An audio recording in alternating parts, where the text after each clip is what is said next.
amal bank ayaa deeq lacageed oo ay uga farxinayso munaasabada ciidul fitriga awgeed waxa ay gaarsiisay 53 agoon ah iyo 10 kamid ah dadka waaweyn ee lixaadkoodu dhiman yahay ugu horeyntiina Sheekh Mahad Cabdullaahi Maxamed oo ah maareeyaha amal banki faraca degmada Galdogob ayaa ka warbixiyay deeqdani waxaan rabnaa inaad nala qaybsataan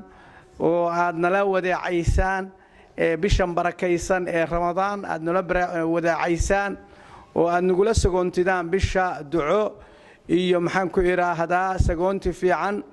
iyo farxad litukabbirullaha ala ma hadaakum wa la'allakum tashkurun يعني markii ilaahay loo takbiirsanayay ba soo dhow iyo takbiirtii ciida soo dhow inaad si wanaagsan noola ciidaan baan rabnaa waxa halkan shirkadda Amal Banki ay idin diyaarisay dad ilaa 700 ah oo isugu jira agoomo iyo dad xoogaa macwasiin ah ama maaragta dhaadhaawac ah iyo naafada iyo magaranaysa ah isugu jira oo 10 qof ay yihiin dadka maaragta naafada ah inta kalena agoomaha ay tahay in ay shirkadu ama bangiga Amal uu maarkaysa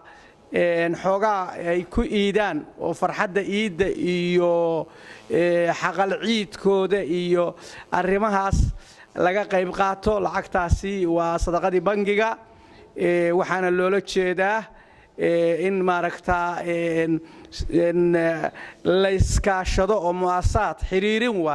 xiriirin iyo dadku inay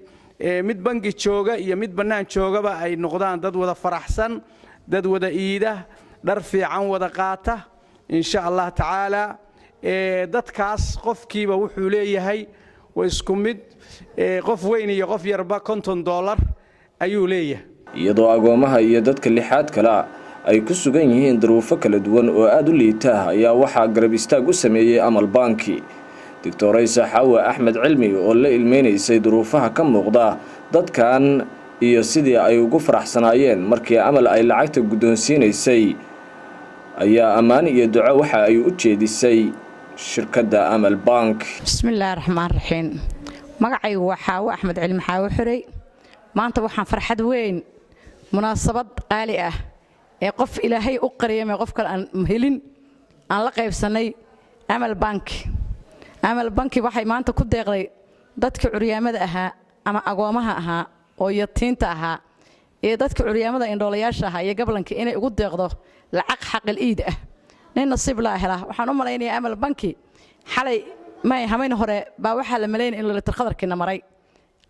Amal buu helay Amal buu asiibay la tarqadarkii waayo niman la tarqadar asiibin intaasoo duca ah ama khayr ma asiibo waa asiibtay awal baanu u ducayno sheekha beledka ee bishii 2 jeer ama 3 jeer quraanka magaalada ku naqtiima asagoo ilaahay subxaanahu wa ta'ala faatixada ugu fududeeyay oo quraanka noo naqtiima oo ahaa awliyo amarka magaalada ilaahay waxaanu ka baryaynaa markay sheekha u dhiibeen baa inuu khayrkaana asiibayaan maleeynayeen Amal iyo bangiga Allah barakeeyo maanta waa asiibeen waxaan dadka dal iyo dabadba ka codsanaynaa qofkii sadaqa bixinayo intaan rabiida la gaarin Amal Banki sadaqada noogu soo aadi si ay u asiibto dadka masaakiinta ah ee yatiinta ah ee farxadda maad ku iiday anigu farxad baan la ooyay ilaa baan ku dhaartay ilmaha maanta marka loo dhibo lacagta mid kasta waa qoslay waayo dadka aabalayaasha ahaa baa iidayay laakiin kuwaan ma iidaynin qof kasta waxaan ka codsanaynaa sida daaciga ah ee Amal Banki ay sadaqada u bixisay ee daacinimada uga jawaabtay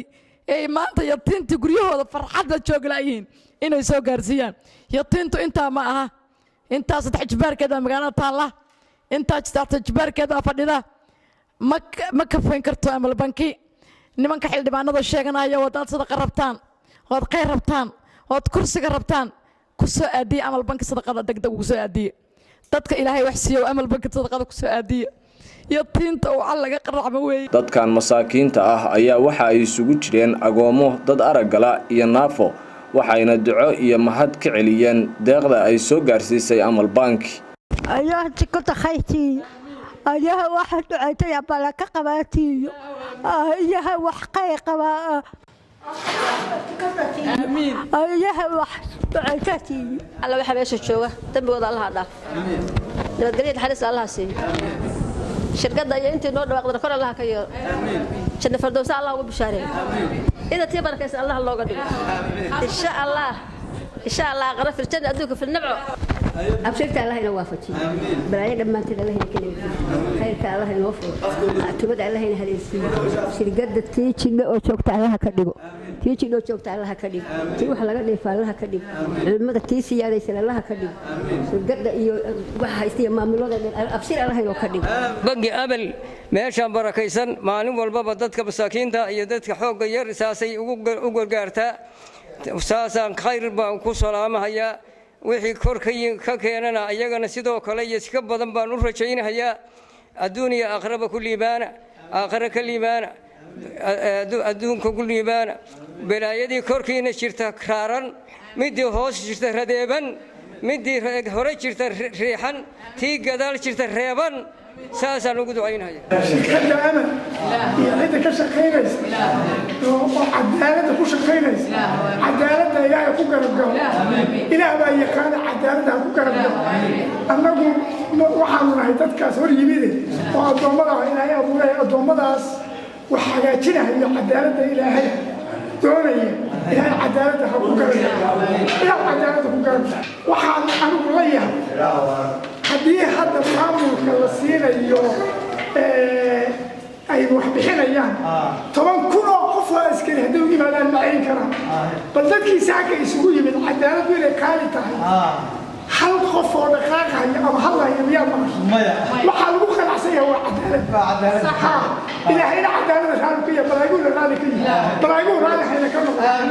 maxamed cumar afdhub Citizen International News Agency Galdogob District